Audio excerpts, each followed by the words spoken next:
We're here in Bangalore at Entrepreneur First, and we're on our way to interview Matt Clifford. So stay tuned. Firstly, we're meeting here in Bangalore. Why are you here? It was very surprising that you were here. So Entrepreneur First has an office here in Bangalore. We opened it in 2019 and been funding exceptional individuals here since then. But we've recently really doubled down on India. It's now one of our core four geographies that we work in, and I'm here visiting the office and visiting some of the founders that we work with here. What would you say is the most counterintuitive advice you find yourself often giving to founders? I think one thing that a lot of people believe is that if you, particularly as a first-time founder, if you want to increase your chances of success, of having some success, then the way to do that is to lower your ambitions. You know, like if you try and do something that feels easier, then that gives you a higher chance of success. Then later you can build the big company that you really want to build. I think that's basically 180 degrees wrong, and so I think for a lot of founders, when I tell them that the way to increase their chances of success is actually to be as ambitious as possible, that seems really counterintuitive. But the reason it's true is that the hard thing about starting a company isn't really the subjective difficulty of the problem. It's can you gather and marshal the resources that you need to attack that problem. And it's much harder if you can't. If you can get amazing people to come and help you, if you can raise capital to pay those people, lots of hard problems become easier. And so that's why actually you need to increase rather than decrease the ambition level in order to increase your odds of success, because talent is attracted to ambition. Capital is attracted to ambition. You're not going to get amazing people to come and work with you. You're not going to be able to raise money if you're doing something where you're sort of hedging to make it a bit easier. So my counterintuitive advice is if you want to increase your odds of success, do the most ambitious thing you can think of, not the thing you think you can get away with. So you've mentioned boring is king in terms of innovation. If you were going to found your own boring company, what would it be? Well, let me start by saying, why do I think boring is good for founders? I think there's a temptation for a lot of founders, especially first-time founders, to sort of think, what do I know about? It's a good question. At EF, we believe that each good founder has an edge, a personal competitive advantage, and they should work on their edge. But a lot of the time when people say, what is my edge? They start to think about, what do I like? And they're like, I like music, I like sports, I like the gym. And it's like, well, yeah, but so do like a billion other people. That's not actually an edge, that's just, a preference. And so the trouble is, if you go into one of these areas that, you don't really have any edge in, that are not boring, they're in everyone's leisure, then you're going to attract a ton of competition. It's going to be so hard to differentiate. And so I do like boring companies, by which I mean companies that are working in industries that most people wouldn't be drawn to because of the glamour. And so that's a piece of advice that I often give to founders. In terms of what I would start, obviously I'm spending a lot of time thinking about how AI is going to transform industries. And I think one way to think about where it will have most impact is, or at least where founders have the chance to build the biggest companies, is to think about areas that have actually been pretty slow to adopt technology and where potentially AI can sort of leapfrog the last generation. So I don't know what I would build, but maybe I can highlight some EF companies that are sort of working in maybe less sexy areas. So with this company that some EF founders in Paris built called Cube, that's working on the shipping industry, so like bringing AI to container shipping, which is not necessarily the most glamorous industry. Similarly, we have a company that from London that just pitched at our San Francisco Demo Day a few weeks ago called Scope, that's looking at inspection compliance and doing AI for inspection compliance. I think these are sort of two good examples of companies where probably no one grows up and it's like, mommy, when I grow up I want to automate inspection compliance. And as a result, there's not a ton of people trying to do it, but I think there's something very exciting there.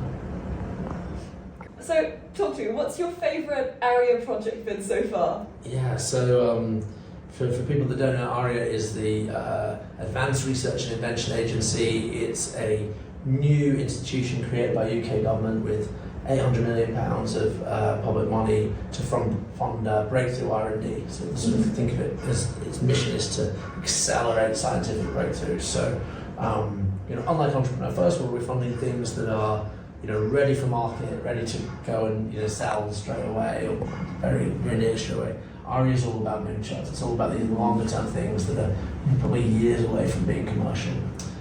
So the model in ARIA, which is sort of how I think about answering your question, is that we don't have, Ilan, the CEO, who's fantastic. He doesn't sit in a room and think like, oh, what's all the science I want to accelerate.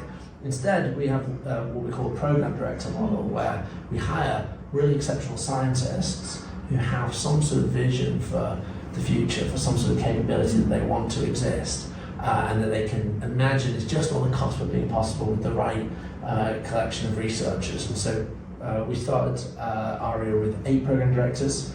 They joined us largely in the towards the end of last year, and they're all just getting going now on their programs. So one of the first ones that was published, and they're not all live yet, but one of the ones that is live that I'm very excited about because it touches on so many areas that I've been thinking about is a guy called Siraj, who's a former founder as well as a PhD scientist in photonics. He's looking at what can we learn from nature about computation. So it's no secret that compute has become a very hot topic, not just commercially and financially, but also geopolitically. And at the moment, we have like one way of thinking about how to do compute, and that's why companies like NVIDIA and TSMC are so dominant. What Siraj is trying to do is say, well, actually, we know that nature computes.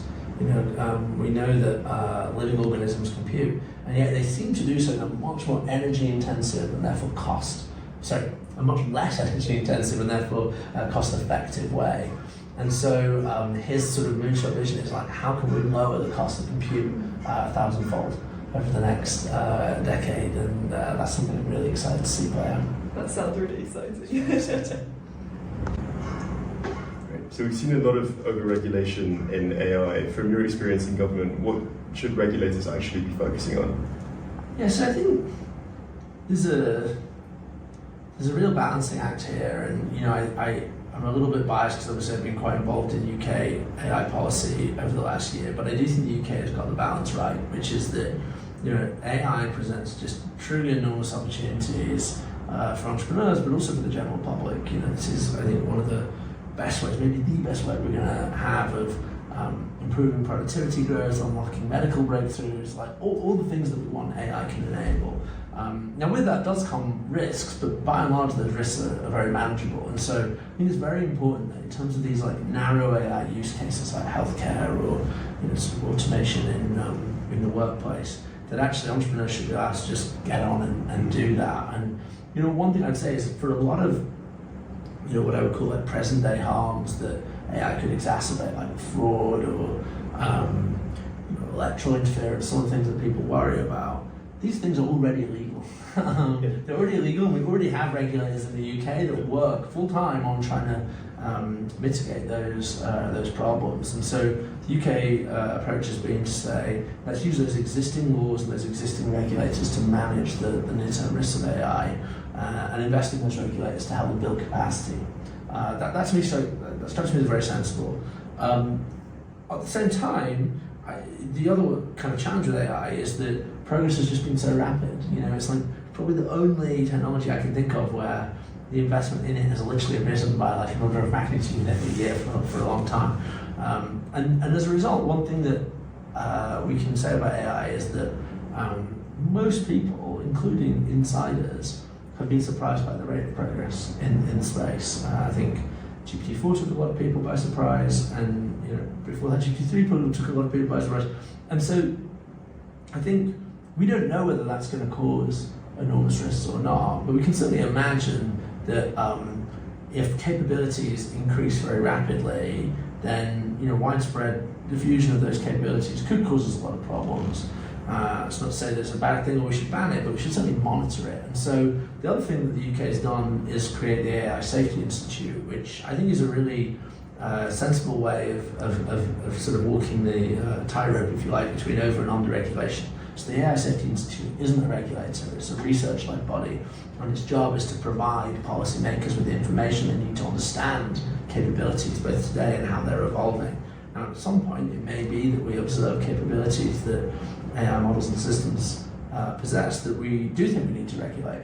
But instead of sort of trying to anticipate that, saying stop now, or you can't do this, you can't do that, I think it's better to observe these, see how they play out, and sort of almost build public sector capacity to respond quickly to that, rather than trying to second guess an entire technology wave as it happens. And last question is on a bit of a different note, is if you could have dinner with any figure in history, who would it be and why? Such an interesting question. I guess one of my theses for Entrepreneur First is that many people who today should become founders because it's the best way, in my view, to maximize your leverage to sort of really realize very large ambitions is through building scalable companies.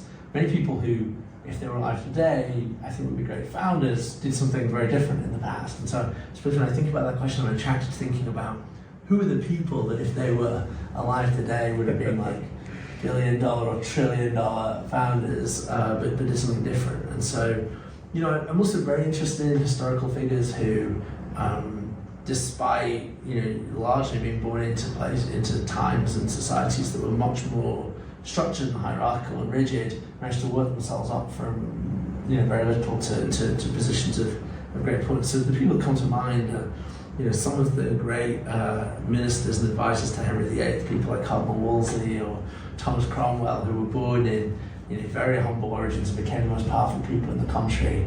I think both of them would have been amazing founders, and I would love to have dinner with them and hear a little bit more about how they thought about navigating their way to success. I love that. So it's an early modern history there as well. You don't get a lot of representation for it. Do my best, I do my best.